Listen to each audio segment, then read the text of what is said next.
vamos a hablar un poco sobre crecimiento estratégico. ¿Y por qué el tema de crecimiento? Realmente eso se debe a que esta es una de las preguntas estratégicas más comunes en las empresas. ¿Dónde crecer? ¿Cómo crecer? ¿A qué velocidad crecer? ¿Cómo buscar oportunidades de crecimiento? Eh, y cuando hablamos de crecimiento estratégico, lo menciono con ese nombre porque de alguna forma ahí la palabra estratégico se refiere realmente a crecer desde la estrategia, con una lógica y con foco. Es decir, no crecer de cualquier manera. Hay formas de crecimiento que son accidentales, pero que de alguna manera, si son accidentales, necesitamos racionalizarlas para entender si encajan en la estrategia o no. No tenemos que seguir siendo dueños de un negocio, de una empresa toda la vida y ver realmente si ese crecimiento que fue accidental, y un ejemplo de los cuales hay muchos en muchas industrias, es cuando a un proveedor que le vende a un cliente, ese cliente se le quiebra y tiene que tomar posesión del negocio del cliente. Entonces usted termina accidentalmente integrado verticalmente sin habérselo propuesto. Y empiezan a aparecer una cantidad de preguntas estratégicas. Habíamos hablado en algún momento de la academia que uno de los objetivos de la estrategia es justamente el crecimiento. Y dijimos, bueno, hacemos estrategia porque queremos tener una empresa valiosa, una empresa que sea rentable. La diferencia es que la rentabilidad es un retorno de corto plazo que en la mayoría de los casos podemos repartir. La generación de valor es tener una empresa que vale más. Y hay empresas que valen mucho dinero así no estén siendo rentables, porque de alguna manera son empresas que tienen o prometen hacia el futuro un flujo de caja muy interesante que remuneraría muy bien el capital. Hacemos estrategia para diferenciarnos porque estamos compitiendo y para ser sostenibles en el mediano y largo plazo. Cuando hablábamos de crecimiento, pues ese es un capítulo que es bien interesante porque siempre aparece una pregunta y es, bueno, las empresas ¿para qué crecen? Y una tentación siempre es pensar que las empresas crecen por una especie de avaricia capitalista. No, es que a los empresarios les gusta mucho la plata. Entonces, bueno, puede que sí. A veces crecen porque no tienen nada que hacer con la plata. Puede que sí. Pero hay razones de mucho más fondo que esas. Hay empresas que realmente necesitan crecer para poder competir. Hay industrias donde se genera una convergencia tan grande que los márgenes se van reduciendo y la única forma de poder seguir siendo competitivos es a través de economías de escala y de crecimiento, que es el segundo punto, es diluir costos fijos. Y por eso hay industrias donde se va dando una concentración, se llama convergencia, y la forma de competir es creciendo. Hay empresas que por supuesto crecen porque tienen caja disponible y en un momento dado, cuando hay un equipo gerencial exitoso, pues siempre está la posibilidad de devolverle esa caja a los accionistas de la forma de dividendos o en forma de dividendos, pero a veces el accionista nos dice, mire, yo realmente veo que hay un modelo de negocio exitoso, un equipo gerencial exitoso, yo quisiera mantener estos recursos en la empresa. No me dé dividendos y vamos a ponerle oficio a esa caja disponible. Hay empresas que crecen y ahí empiezan a aparecer algunas razones que no son muy sanas a veces, simplemente porque necesitan aprovechar su capacidad instalada ociosa. Tenemos una fábrica utilizada el 40, 50%, entonces siempre aparece la tentación de decir, bueno, ya que tenemos esto, ¿no? Un activo ocioso, pues vamos a ocupar esa capacidad instalada. Y ahí hay una posibilidad de crecimiento que puede ser peligrosa, pero claro, también puede ser interesante según la forma en la que lo abordemos. A veces las empresas tienen que crecer porque necesitan una masa crítica suficiente para poder aspirar, por ejemplo, a algún tipo de tecnología, incluso para poder atraer cierto tipo de talento, para poder tener un nivel de remuneración a su talento mejor, o para llegar a algunos mercados que si no tienen la escala y el tamaño no pueden llegar. Hay dos cosas que son bien perversas, que están descritas en la literatura de por qué crecen las empresas. Una es las empresas que crecen simplemente para que sean percibidas de manera positiva. De alguna forma existe en el mercado, cuando hablo del mercado es en la economía en general, que crecimiento es sinónimo de éxito. Y existe una fe, que a veces es errada, de que primero crecemos y después rentabilizamos el negocio.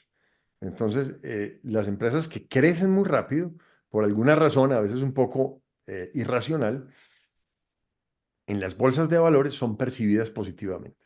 La lectura que hacen los analistas es, si esta gente está creciendo, algo deben estar haciendo bien, están quemando mucha caja, están destruyendo por ahora mucho valor, pero seguramente que ese negocio lo van a rentabilizar después.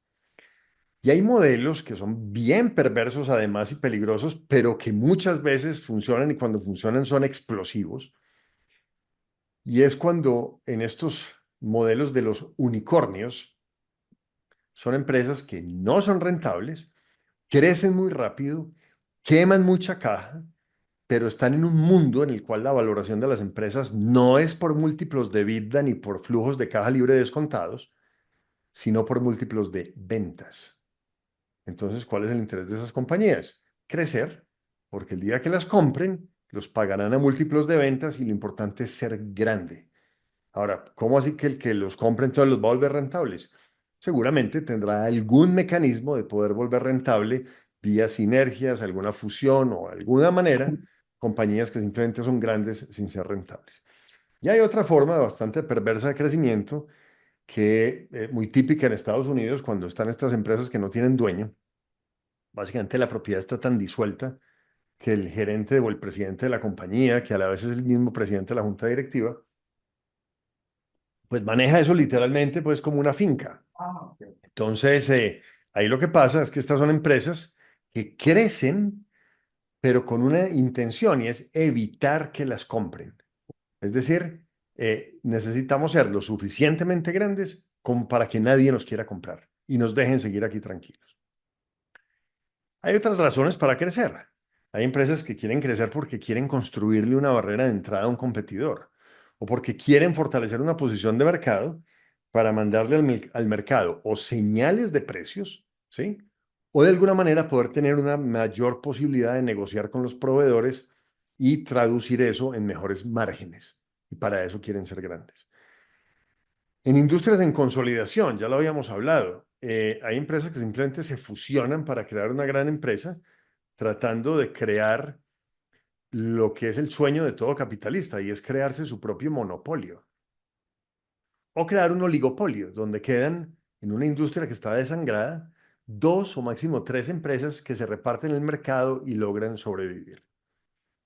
Hay empresas que crecen también porque necesitan diversificarse y este es un caso típico de empresas de familia, donde de alguna forma una familia está muy concentrada en su patrimonio, en un negocio, y optan por buscar fuentes de crecimiento con el propósito de diversificarle el riesgo al patrimonio de la familia. Y hay empresas que crecen, como las empresas familiares, pues porque necesitan crecer, porque hay una familia que depende de los dividendos de la empresa. Y las economías, pues por lo menos en los últimos años, crecen al 2, el 3%. Las familias no crecen al 2 o al 3%. Entonces hay empresas que en un momento dado, cuando ya están cambiando de generación, necesitan acelerar su crecimiento para atender demandas de dividendos de los accionistas. Esto es conceptual, pero para ustedes que son o van a ser estrategas o quieren elevar su capacidad de pensamiento estratégico, es un lenguaje que deben conocer y es la forma de crecer de las empresas. Eh, Hay dos formas de crecimiento básicas, están descritas allá arriba, crecimiento orgánico o inorgánico. El crecimiento orgánico es el crecimiento que hago desde lo que yo hago hoy, desde el negocio que tengo hoy.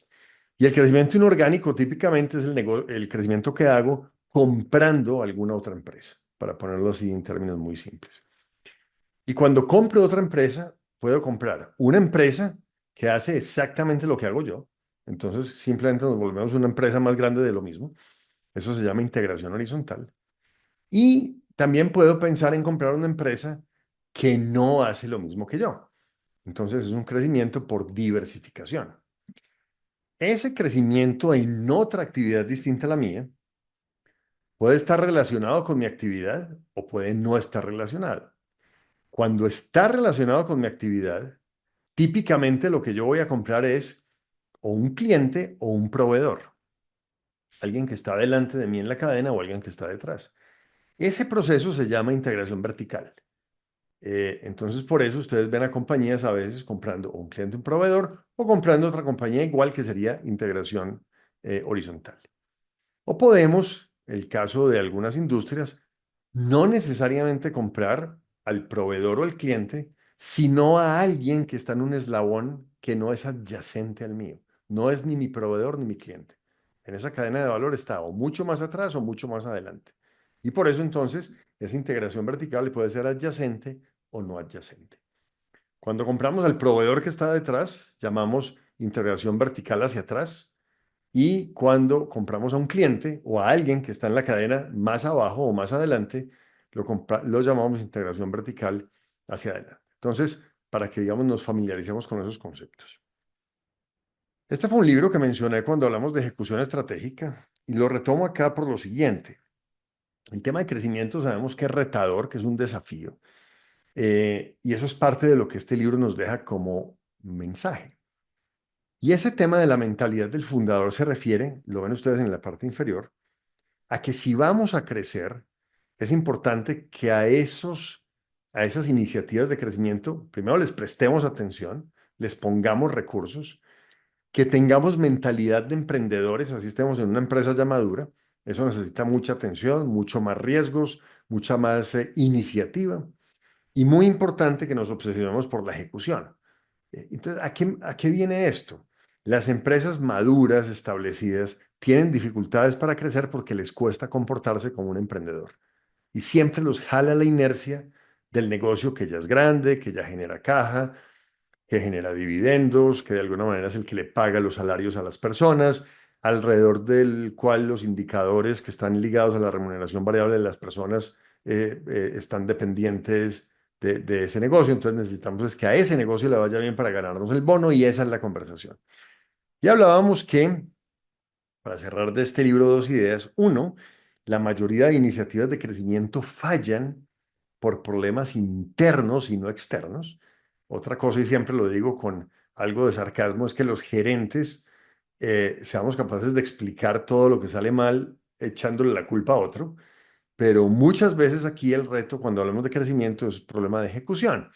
Y decíamos, para no alargar más aquí la historia alrededor de este libro, que el tema de recursos suele ser uno de los temas complicados y está ligado al que está justo debajo. Y es esa falta de foco que a veces tienen las empresas donde se dispersan a hacer demasiadas cosas, ponen un poquito de recursos en cada cosa, entonces crecen un poquito en una cantidad de cosas, pero no hay realmente un crecimiento que sea significativo.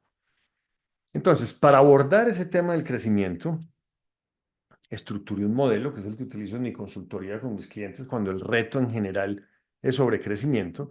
Y aquí de vuelta, esto no es más que un modelo de referencia para que si a ustedes les resulta de utilidad, pues lo aprovechen. Yo lo llamé crecimiento estratégico recurrente, estratégico por las razones que ya expliqué, y recurrente porque en las empresas necesitamos mantener viva esa intención de crecer. Y básicamente ese modelo pues incluye 8 pasos. El primero, en esa letra que espero que estén logrando ver, es, primer paso, hacer conciencia sobre la estrategia actual. Y en esto ustedes todas, todos ya son expertos. Eh, ya sabemos cómo identificar la estrategia de una empresa, desde qué preguntas. No necesitamos el PowerPoint para saber cuál es la estrategia de la empresa. E insisto en estas preguntas muy básicas. Entonces, ¿vamos a crecer? Muy bien. Primer paso, hagamos conciencia de cuál es la estrategia hoy. Desde preguntas como estas u otras que ustedes ya perfectamente conocen. El segundo paso es entendamos cuál es nuestro entorno. Si vamos a crecer, lo cual sabemos que es riesgoso, demanda recursos y es un reto en sí mismo, pues hagamos conciencia de lo que nos rodea. Y ahí aparecen herramientas como estas. El tema de las macrotendencias. Entonces ustedes pueden consultar en McKinsey o en cualquier otra fuente cuáles son grandes tendencias. Entonces estas en algún momento del tiempo eran esas tendencias que mencionaba McKinsey. El tema de análisis externo, el PESTEL, que ya tiene cambios, el PESTAL, el PESTALS con una S al final con el tema de sostenibilidad, etcétera, donde vemos temas políticos, económicos, sociales, ambientales. Y fíjense de alguna manera cuáles son las preguntas ahí para el crecimiento. ¿Qué factores están afectando a la organización hoy, de esos que observamos? ¿Cuáles son los más importantes en la actualidad Pero como estamos hablando de crecimiento, ¿cuáles anticipamos que serían los que más impacto podrían tener hacia adelante? Esos son los que se llaman tendencias y hay que tratar de ver dentro de esas tendencias cuáles son las que deberíamos tener en cuenta para analizar el crecimiento. Siempre que vamos a crecer, no se les olvide que parte de su entorno son sus competidores. Lo dice Roger Martin, que saben ustedes que es uno de mis referentes, tal vez el más importante hoy, y es que nunca es buena idea hacer estrategia de espaldas a la competencia. Entonces, si vamos a crecer, ¿qué están haciendo los competidores? ¿Dónde están creciendo? ¿En qué les está yendo bien o no? ¿En qué se están volviendo buenos? Y aquí aplica una frase que es coloquial pero sabia, y es que es muy barato aprender con el dinero ajeno. Hay cosas en las que los competidores ya fracasaron, lo cual no significa que no deberíamos preguntarnos si ese fracaso obedeció, por ejemplo, a falta de gestión, a falta de recursos, a falta de disciplina, y que esa idea sigue siendo buena, o a falta de coherencia de esa idea con la estrategia de ese competidor, que eventualmente nos deje ver que allí hay una buena idea para nosotros. Entonces, siempre es bueno ver, cuando estamos viendo el entorno para crecer, qué hacen los competidores. Entonces, ¿vamos a crecer? ¿Cuál es la estrategia actual? ¿Cuál es nuestro entorno para abordar ese crecimiento? Y hacer un ejercicio en el tercer paso de introspección, que es ese análisis interno. Estas son preguntas muy interesantes para ese análisis interno. De los clientes que tengo, ¿cuáles son rentables y cuáles no? De las capacidades y de mi propuesta de valor, ¿qué es lo realmente diferenciador? ¿Por qué nos prefieren los clientes? ¿Cuáles son esos productos o servicios que para nosotros hoy son más críticos y rentables? ¿Qué canales y geografías hoy son importantes o en cuáles ya tenemos alguna presencia, pero no estamos realmente teniendo la presencia que quisiéramos? Si queremos crecer, siempre es bueno tener claro que necesitamos una situación financiera saludable, porque esto demanda recursos y básicamente incluye riesgo. Y por supuesto, siempre que queramos crecer, tenemos que hacernos la pregunta de cómo vamos a mejorar el negocio actual. ¿Por qué? Porque esa va a ser la fuente de financiación principal para nuestras iniciativas de crecimiento. El tema de pensar en crecer o con dinero nuevo que aportan los accionistas, que es el más costoso de todos, o con deuda, es un tema que hay que analizar. La deuda, bienvenida, dinero de los accionistas, bienvenido, pero tengamos en cuenta que la primera fuente de dinero para el crecimiento debería ser la generación propia de la empresa. Muy bien, tenemos la intención de crecer. Nuestra estrategia actual, que vemos en el entorno, con qué contamos desde ese análisis interno. Como no queremos crecer de cualquier manera, vale la pena entonces desarrollar lo que llamo una visión compartida. Y es básicamente cuál es la versión de empresa que nos imaginamos. Y aquí de vuelta insisto en algo.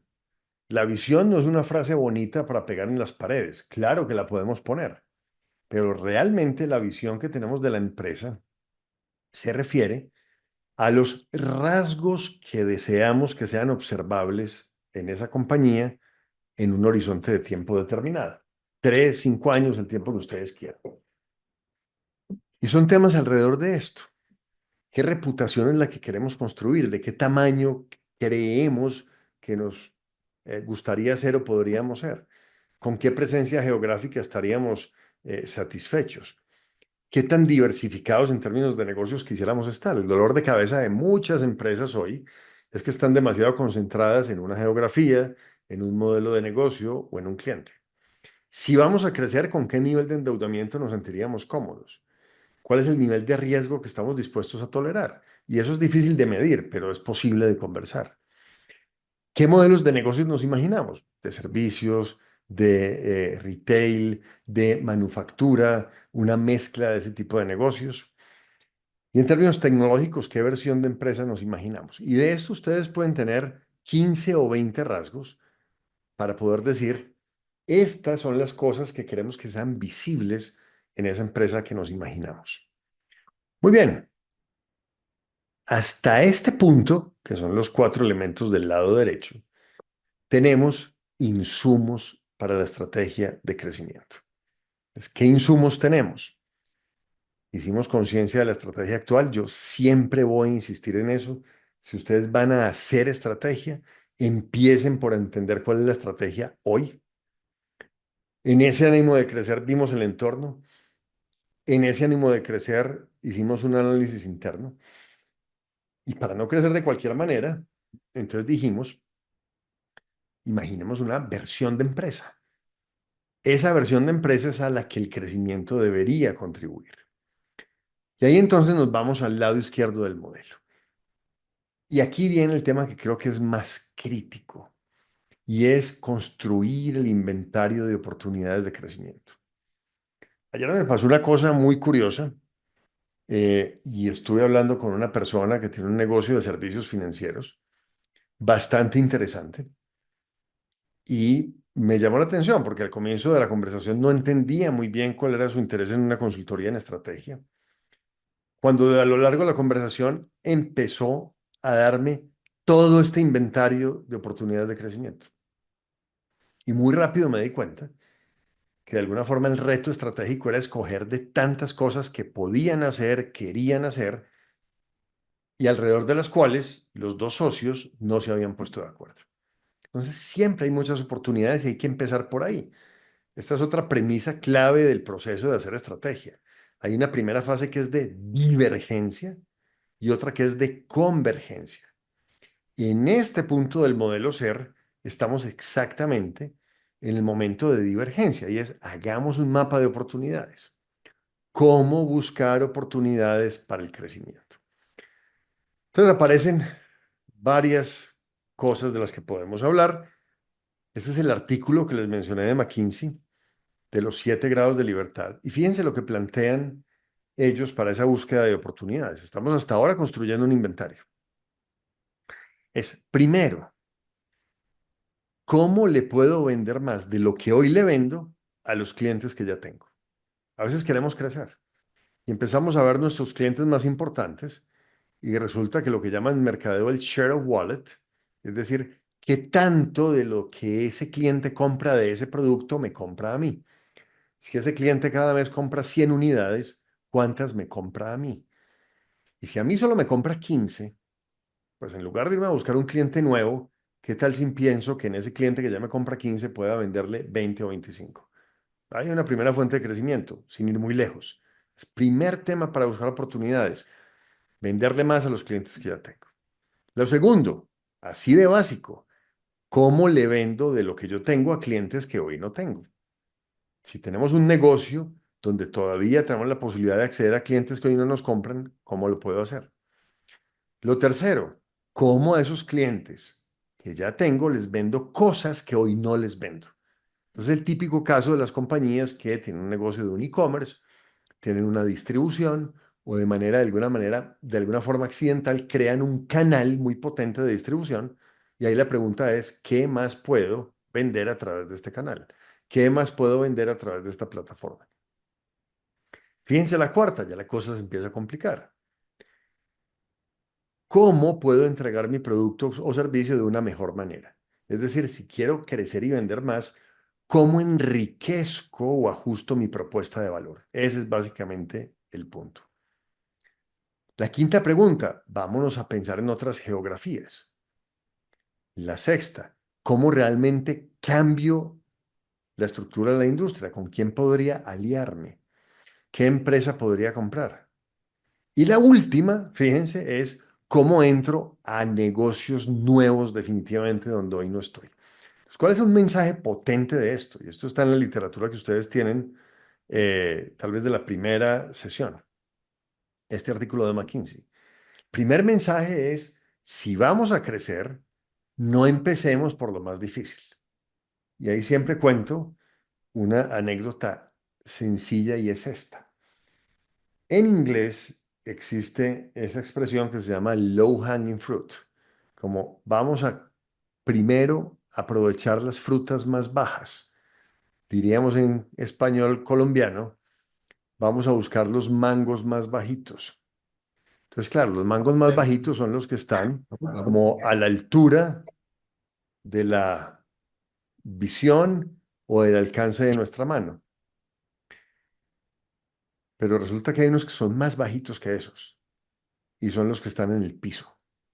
Ah, que los del piso están dañados. No todos.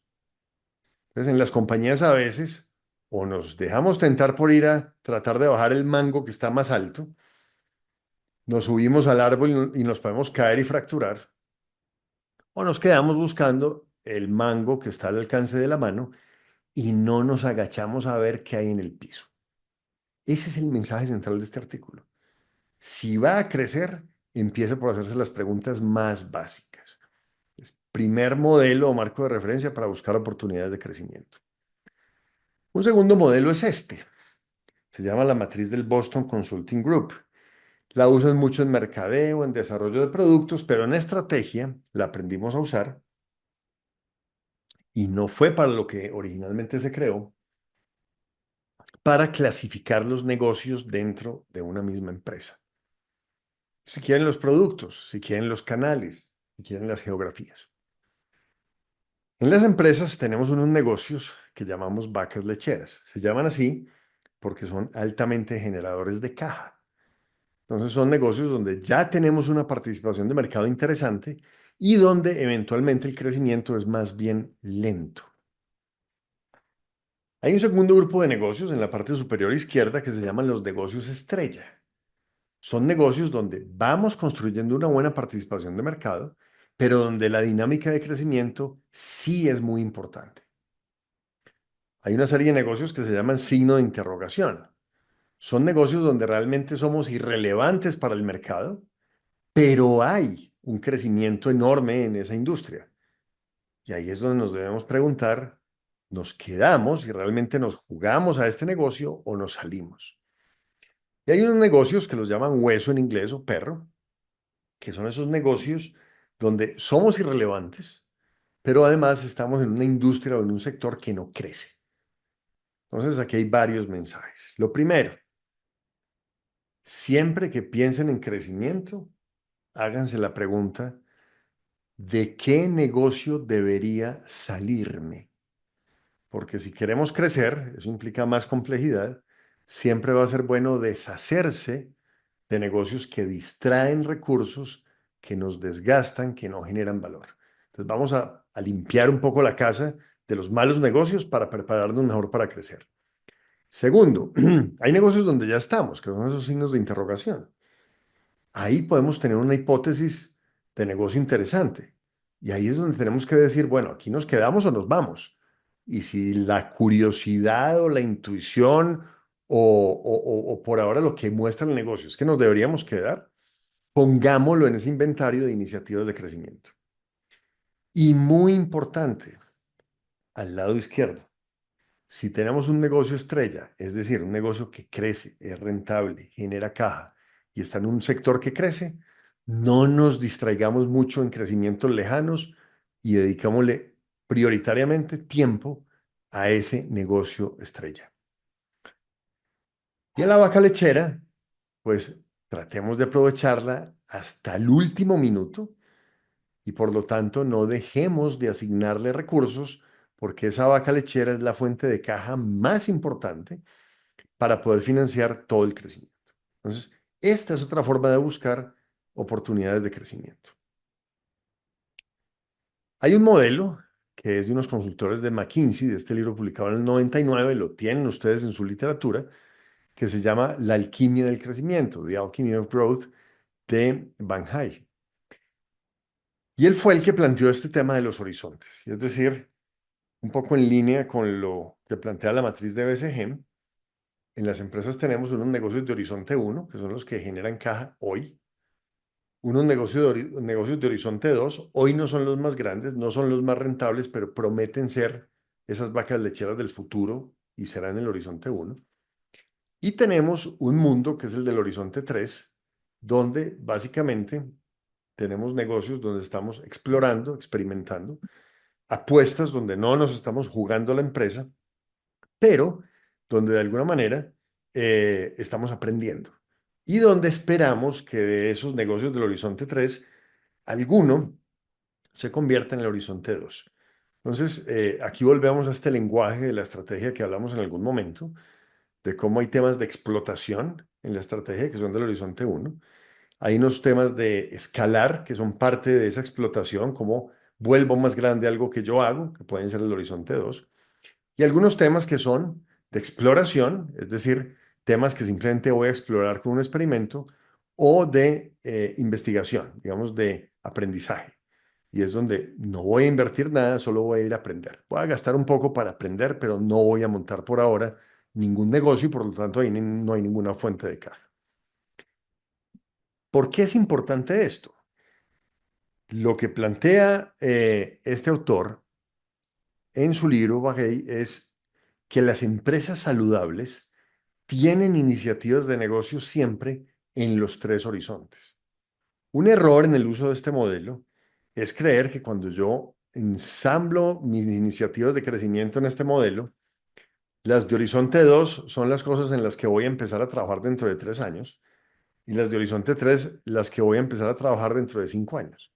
Eso es un error. Cuando yo defino mi crecimiento y lo traigo a colación como una fuente para identificar opciones de crecimiento, porque esto nos ayuda a verlas, para poderlas después poner en la mesa.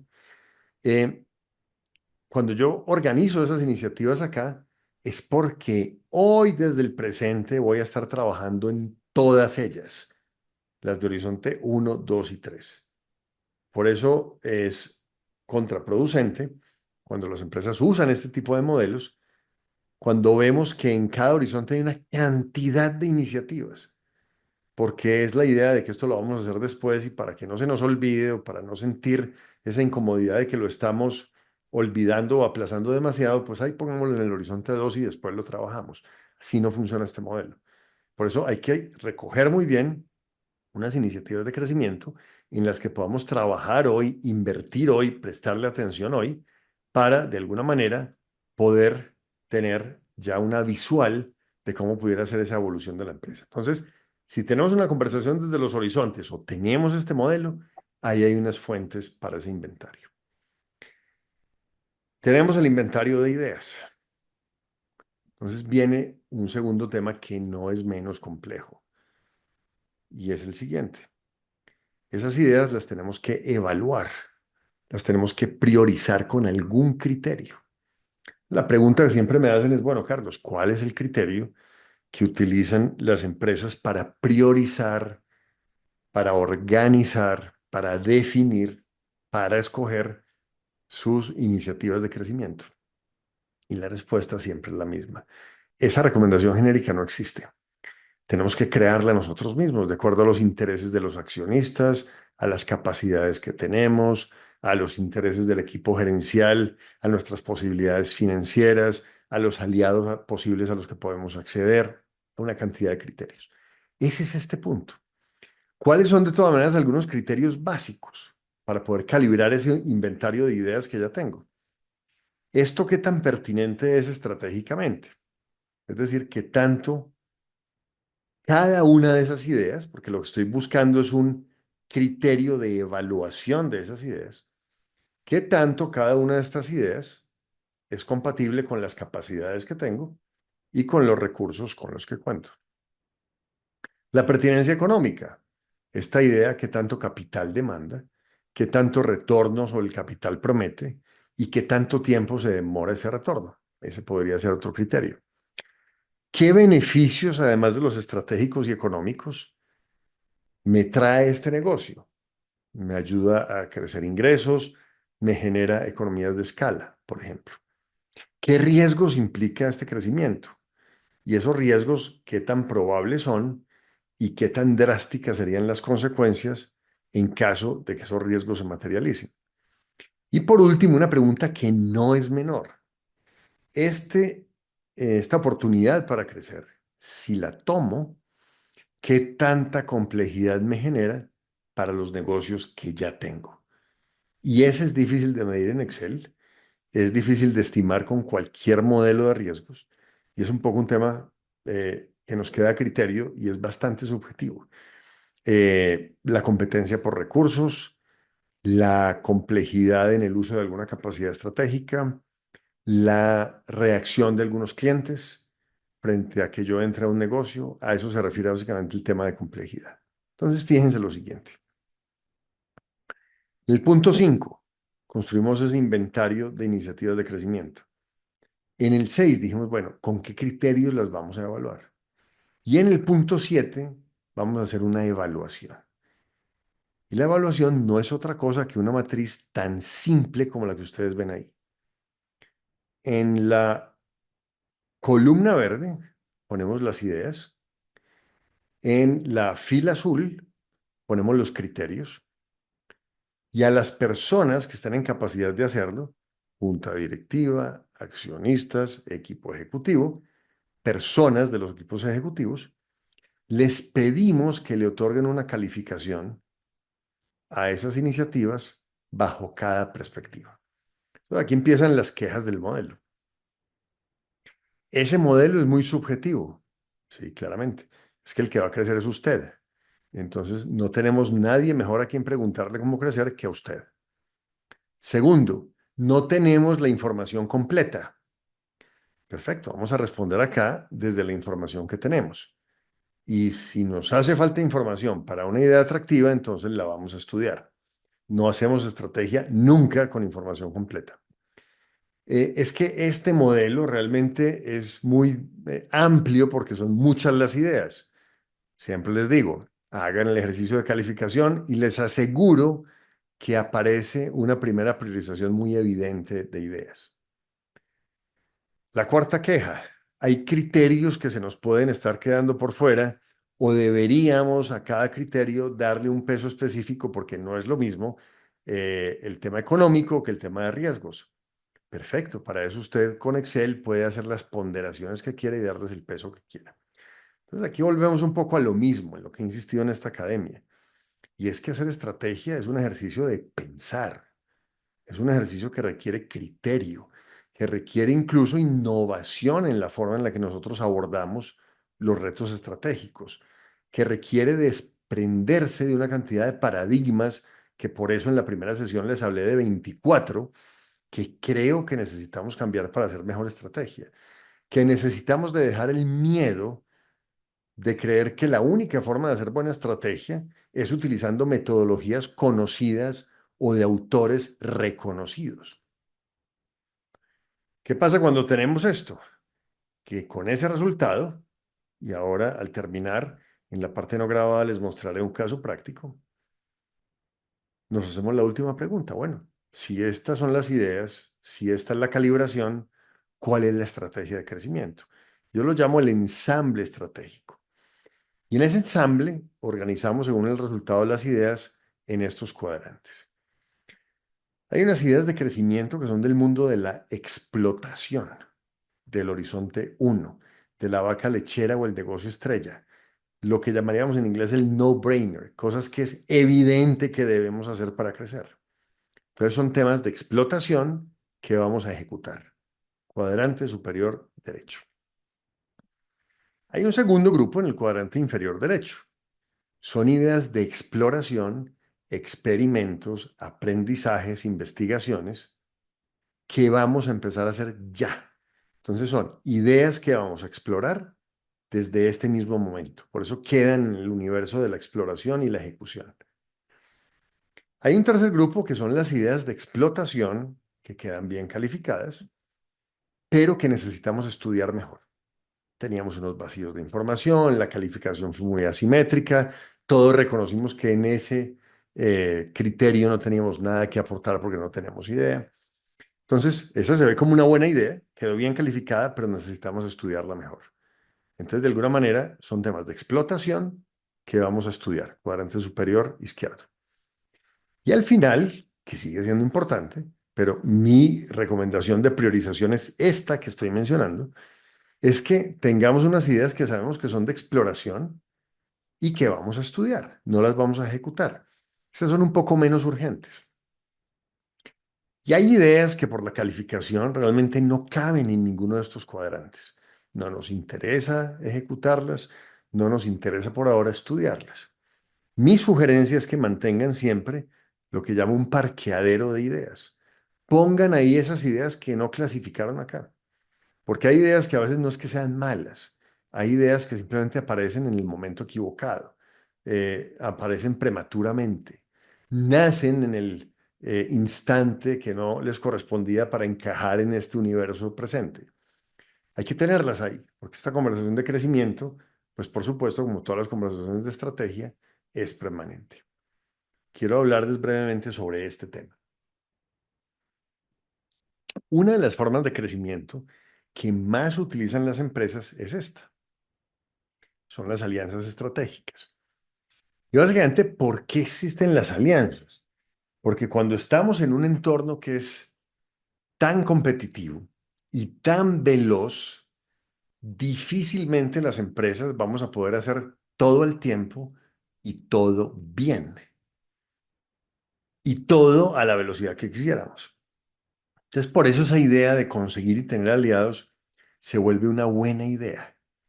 Y en ese orden de ideas, entonces, el hacer alianzas no solo se ha convertido en una forma muy eficiente de crecimiento para compartir riesgos, sino también que hay todo tipo de formas que ustedes se puedan imaginar en las cuales las empresas se pueden aliar, a través de convenios, de cuentas en participación, asociaciones, modelos que se llaman de joint venture, que es algo así como una aventura compartida literalmente, aportes de capital que hacemos a una empresa para tener derecho a aprender, a aprovechar alguna capacidad o a poner en uno de sus canales uno de nuestros productos. Hay muchas formas hoy de hacer esas alianzas.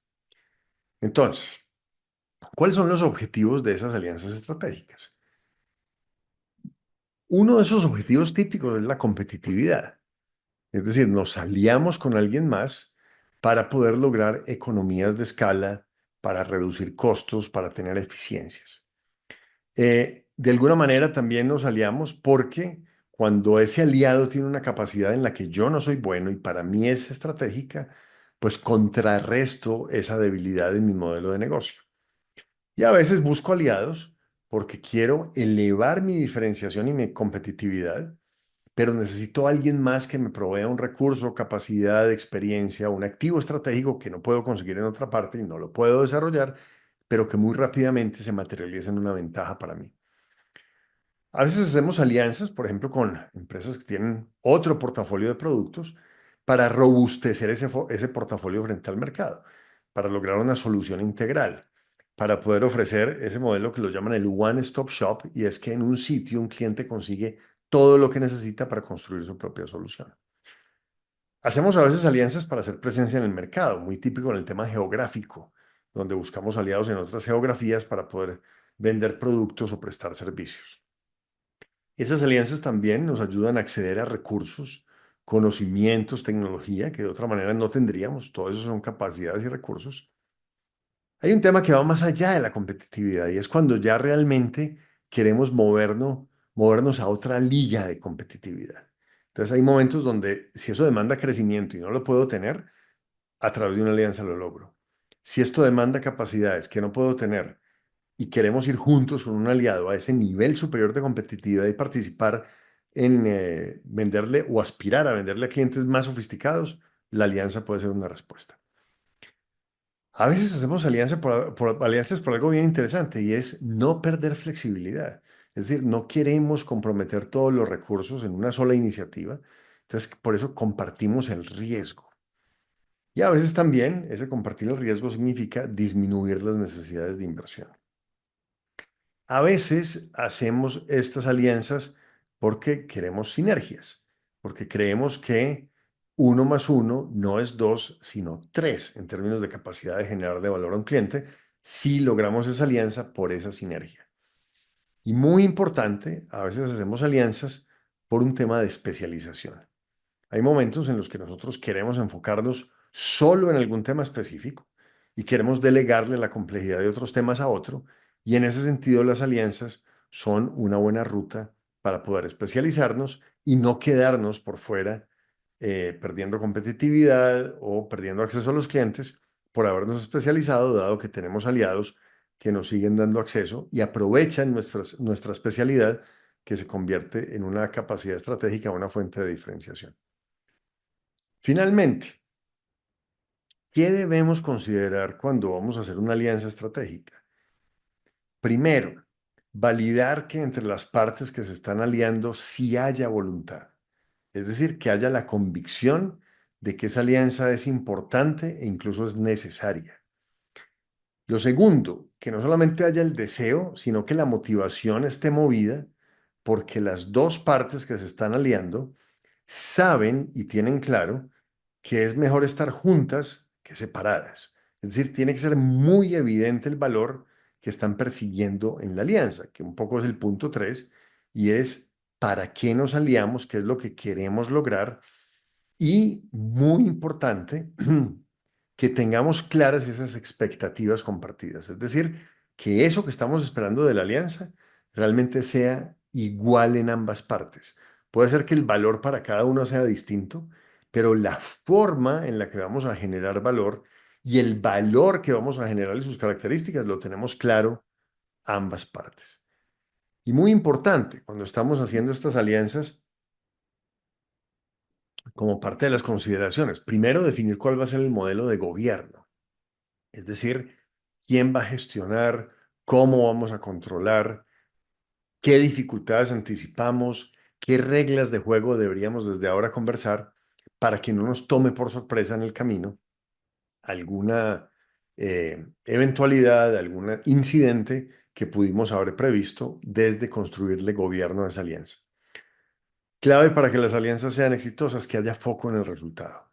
Cuando una alianza es muy armónica, todo funciona muy bien, es muy agradable, pero no da resultados, es una mala alianza. Y ahí es donde es muy importante que desde el principio, cuando hagan alianzas estratégicas, quede muy claro qué es lo que cada una de las partes va a aportar y cuáles son sus compromisos para que ese resultado suceda. Y un tema que diría que es central y abarca todo esto es que cuando hagamos alianzas estratégicas nos aseguremos de que la compatibilidad cultural entre los aliados realmente existe. Es decir, puede que la lógica del negocio sea impecable, que la perspectiva económica y de rentabilidad de la alianza sea impresionante, pero si no existe cultura, confianza y de alguna manera un lenguaje común y una forma común de hacer negocios desde valores, costumbres, incluso forma de comunicación que sea compatible, las alianzas realmente pueden ser un reto enorme.